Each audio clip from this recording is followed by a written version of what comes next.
नमस्कार दोस्तों, कैसे हैं आप सब। आज मैं लेकर आई हूँ कार्तिक मास महत्तम कथा अध्याय 6।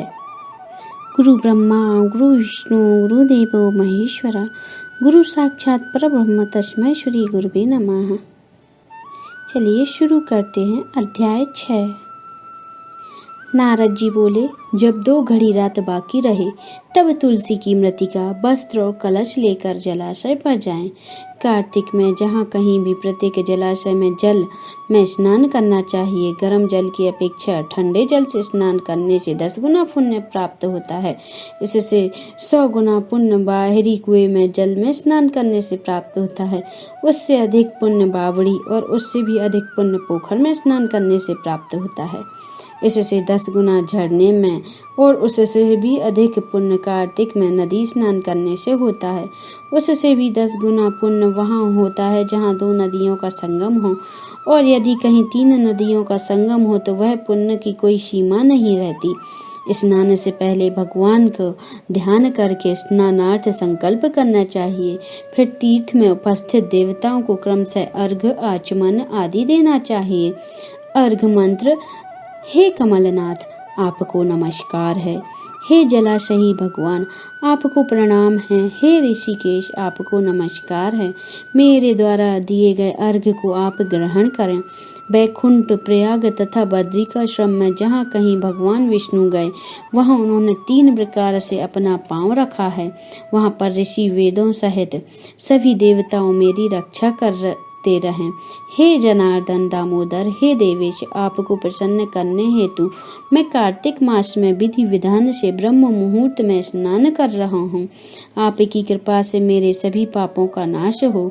हे प्रभु, कार्तिक मास में व्रत तथा विधि पूर्वक स्नान करने वाला मैं अर्घ्य देता हूँ। आप राधिका सहित इसे ग्रहण करें। हे कृष्ण, हे बलशाली राक्षसों का संहार करने वाले भगवान, हे पापों का नाश करने वाले, कार्तिक मास में प्रतिदिन दिए हुए मेरे इस अर्घ्य द्वारा कार्तिक स्नान का व्रत करने का फल मुझे प्राप्त हो।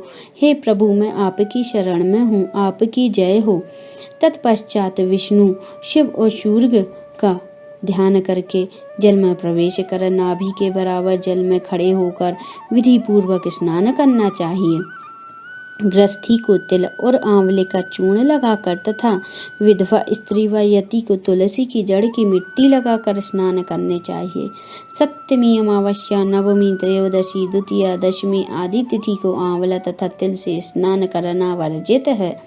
स्नान करते हुए निम्न शब्दों का उच्चारण करना चाहिए।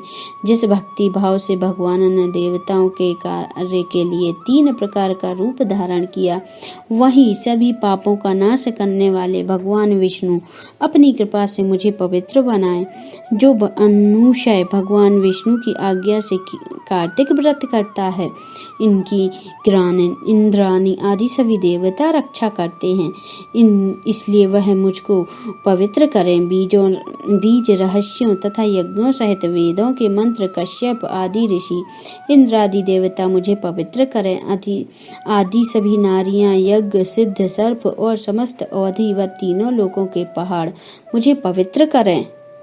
इस प्रकार कहकर स्नान करने के बाद मनुष्य के हाथ में पवित्रणी धारण करके देवता, ऋषि, मनुष्य तथा पितरों का विधि पूर्वक तर्पण करना चाहिए।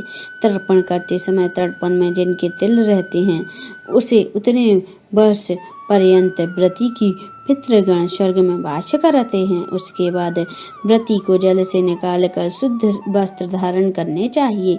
सभी तीर्थों के सारे कार्यों से निवृत्त होकर पुनः भगवान विष्णु का पूजन करना चाहिए। सभी तीर्थों में सारी देवताओं का स्मरण करके भक्ति पूर्वक सावधान होकर चंदन, फूल एवं फलों के साथ भगवान विष्णु को फिर से अर्घ्य देना चाहिए और मंत्र पढ़ना चाहिए। मेरे पवित्र कार्तिक मास का स्नान किया है।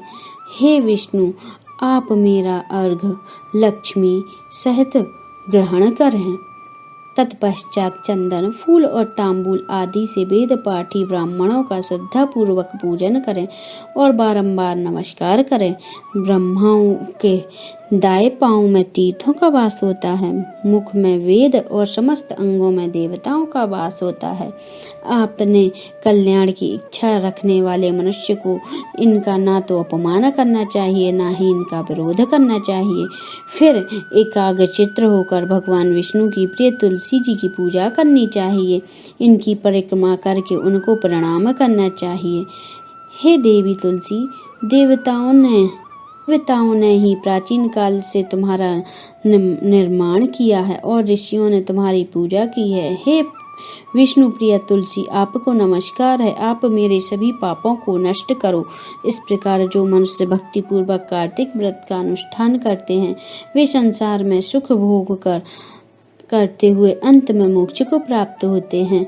श्री षष्ठम अध्याय संपन्न। बोलिए श्रीमन नारायण नारायण हरि हरि। श्रीमन नारायण नारायण हरि हरि। जय श्री कृष्ण भक्तों।